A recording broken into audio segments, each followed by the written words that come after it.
Hi, I'm Andrea Klim, and you are watching Turn to the Stars. Today is Tuesday, January 13th, 2015, and the topics on today's show will be Turn to the Stars news. And there's going to be about 5 minutes at the very beginning of the show, which is going to be supplying you with some information which is very important to our local viewers. We're here in Manchester, New Hampshire, and we have a local event that Turn to the Stars brings to the community every other month, 6 times a year.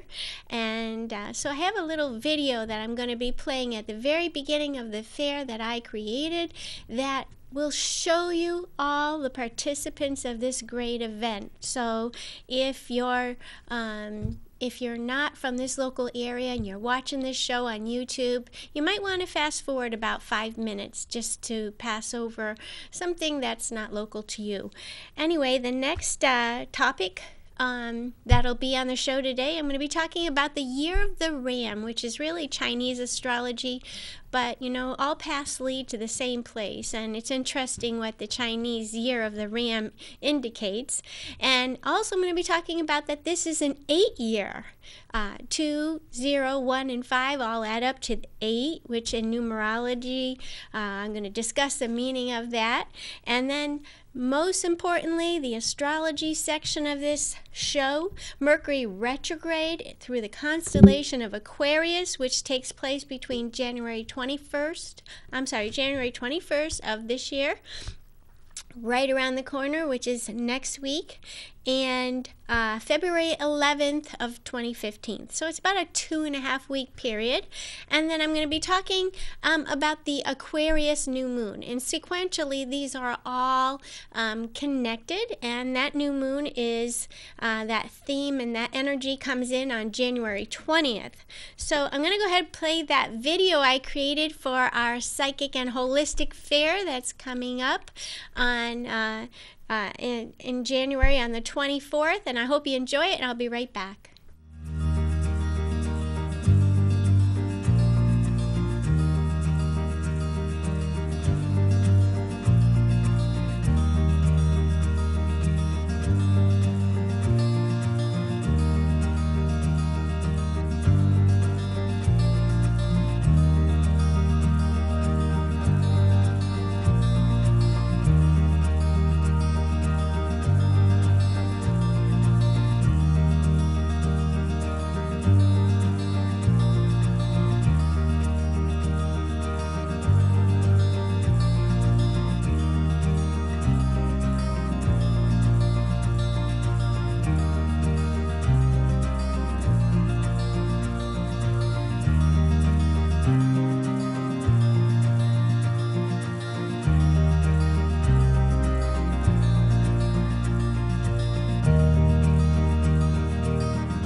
is our 27th Psychic and Holistic Fair at the Yard Restaurant in Manchester, New Hampshire. We look forward to seeing you there.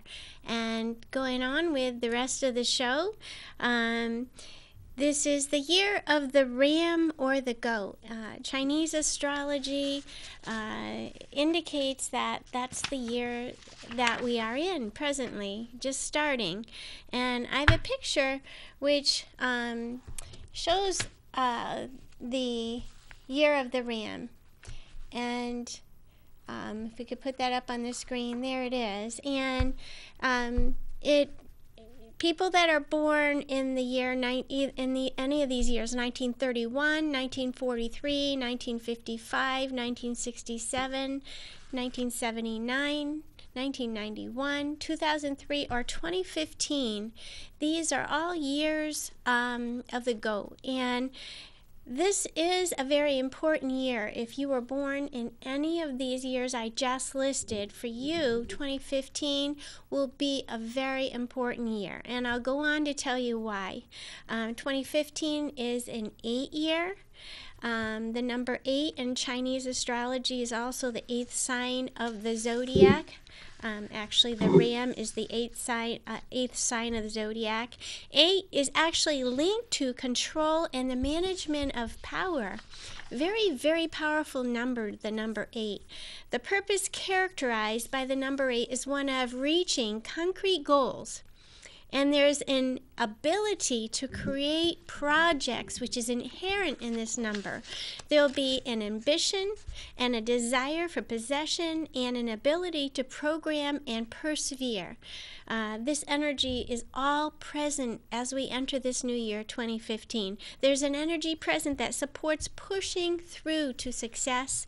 The number 8 promises that this will be an extraordinary year, especially when you are able to unite your intuition with your senses. The number 8 is indicated as an infinite number because it represents the union between the earth and the sky. And it brings to mind the symbol of the Star of David, the two triangles, one on top of the other, one turned opposite of the other, brings to the light the saying, as above, so below. And it makes me think of the movie Toy Story when Buzz Lightyear says to infinity and beyond. 2015 is a year like that, to infinity and beyond. There's no limitation, there's no boundaries of where we can go this year. And an astrological glance at 2015 promises incredibly to be a very pivotal year. There's going to be 6 supermoons in 2015. 3 are new moons and 3 are full moons. 2015 gives us a total of 6 supermoons. The new moons of January, February, and March, which are all around the 20th, and the full moons of July, August, and September, all being around the beginning of the month, are supermoons. And so what is a supermoon? This was a big topic of discussion back in 2014 because we had some supermoons. So the term supermoon did not come from astronomy. We used to call these moons perigee new moons or perigee full moons. And perigee actually means near Earth. And this astrologer, Richard Noel, is accredited with coming up with the term supermoon.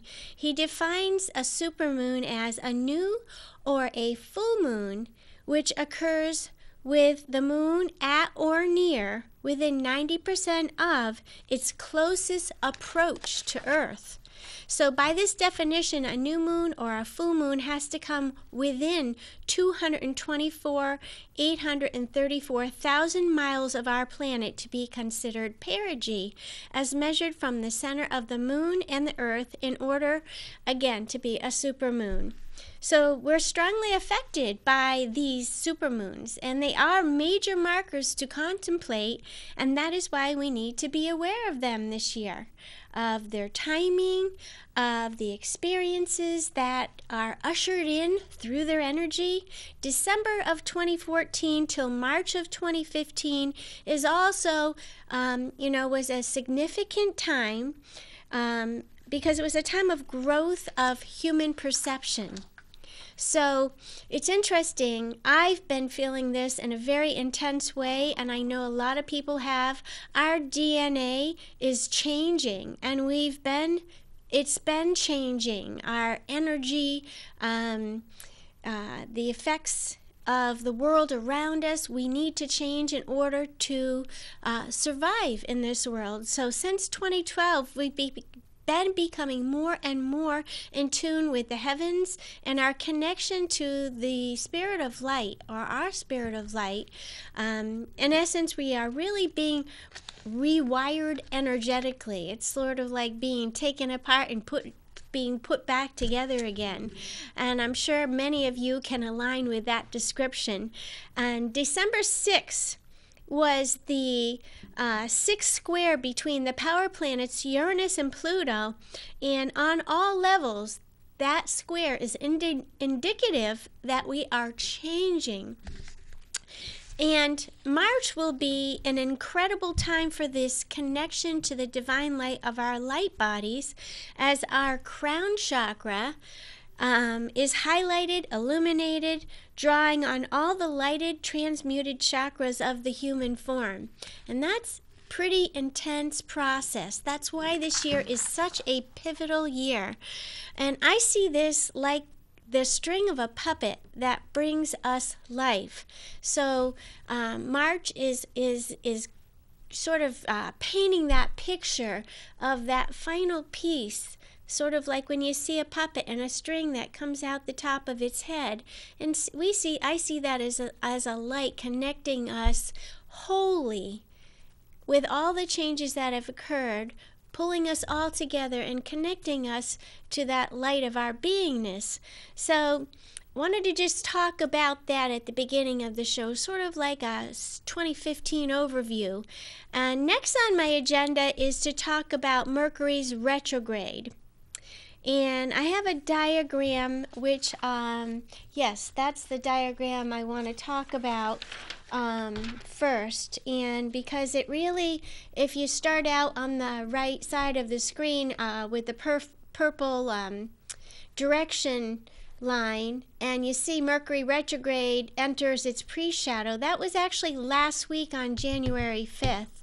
And so from January 5th through January 21st is the foreshadow, meaning that whatever is foreshadowed during that period in experience in your life will be retraced during the time of the Mercury retrograde, which starts on January 21st, which is that red line. You see it sort of loops back over territory we've already traveled. And right around January 30th is a time when the Sun and Mercury come together. I call that a time of epiphanies. We have an epiphany of actually what it is and how important it is that we have gone back over this same territory in our lives. So by February 11th, we reach the end of this retracing. You know, it's interesting in the Native Indians or the Native American, some of the Native American traditions, they called a backward motion or someone who went backward or a backward process as a hyoka. And the meaning of that is someone or something that does things backwards, and especially if you're like born backwards and you do things backwards. And Mercury retrograde is actually a hyoka process, meaning that we go backward over things or territory that's already been covered. And so the let's just talk about this process, sort of break it down a little bit. And I actually have some charts. I'm just going to kind of fly through the dates. As you saw on the, yeah, there we go. I'm going to fly. This is Mercury Retrograde Foreshadow begins, and this is January 5th, and we can see that highlighted over on the right. Mercury is in the constellation of Aquarius, and this was January 5th last week, and it was at 1 degree of Aquarius.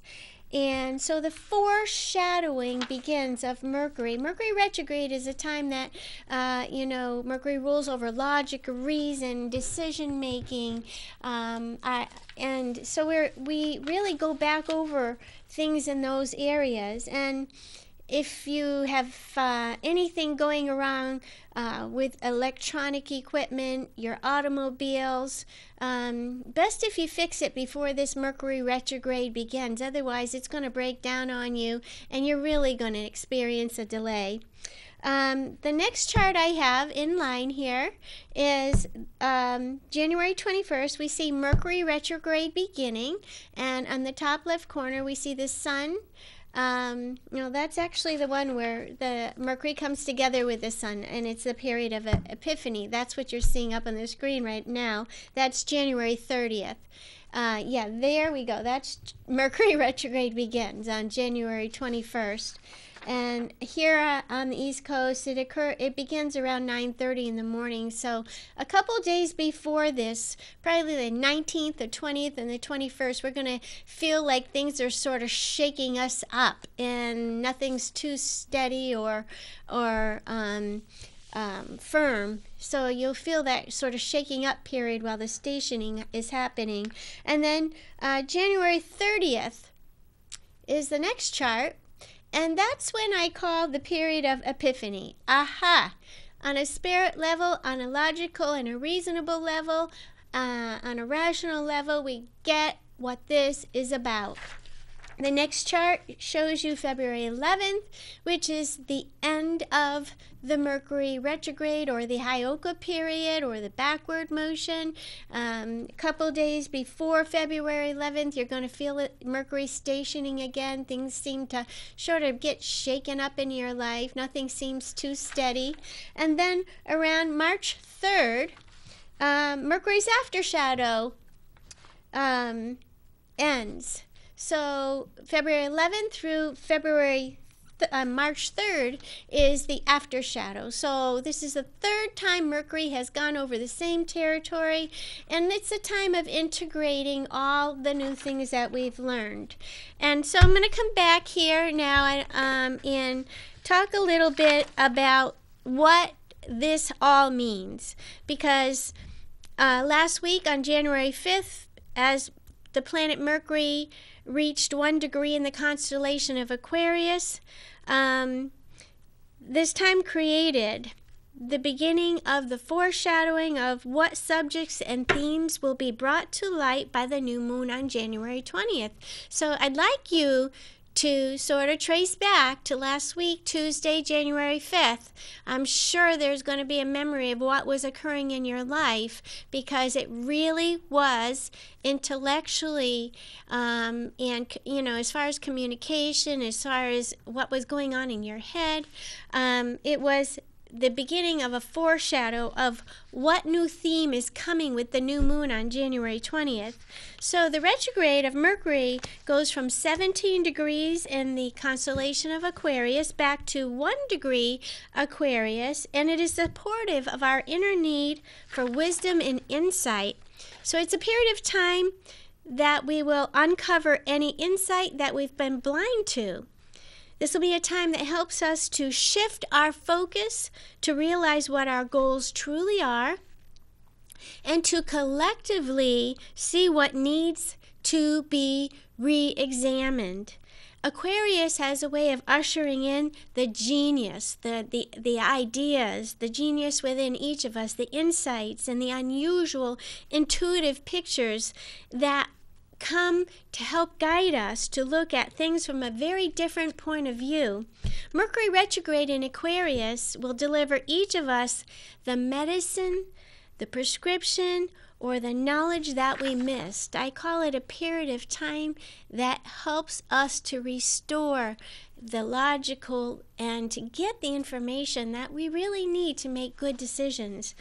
So prepare to be mentally energized in a new way during Mercury retrograde. Another significant power planet square we'll experience during this Mercury retrograde will be when Saturn squares Neptune at the end of January.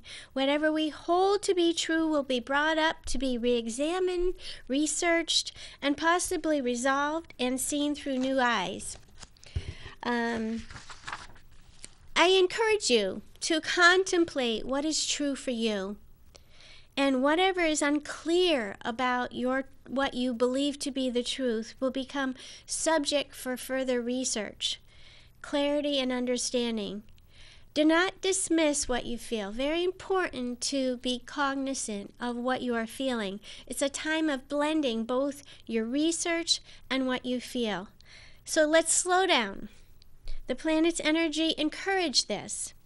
Examine your old beliefs.